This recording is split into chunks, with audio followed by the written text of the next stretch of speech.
When I first found Midnight, he was just another stray cat, wandering the alleys with a mysterious air about him. His sleek black fur and piercing yellow eyes caught my attention, and he seemed to choose me as much as I chose him.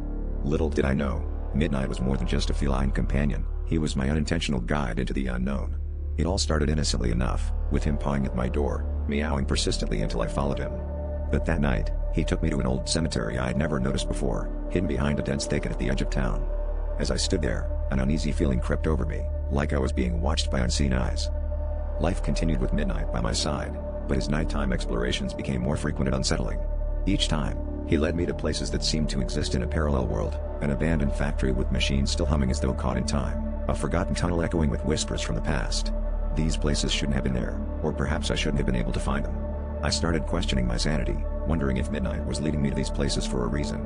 The air grew heavier with each journey, the shadows darker, and the silence deafening.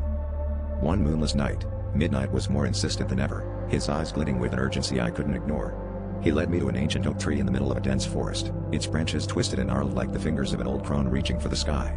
Beneath the tree, the ground seemed to pulse with a life of its own, and I could hear faint chanting from somewhere deep below. I was drawn to a patch of earth that looked recently disturbed, the soil loose and inviting. My heart pounded as I dug with trembling hands, uncovering a worn leather-bound journal, its pages filled with cryptic symbols and sketches of the places Midnight had shown me. As I flipped through the pages, the chanting grew louder, forming words that echoed in my mind, warning me of an ancient pact and a role I was yet to play. Midnight rubbed against my leg, his eyes filled with a knowing that chilled me to the bone.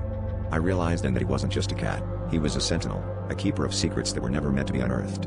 And in that moment, I understood that the places he led me to were not just forgotten by the world, they were hidden for a reason, and I was now irrevocably part of their story. The night closed in around us, and as the shadows claimed the last vestiges of light, I knew there was no turning back.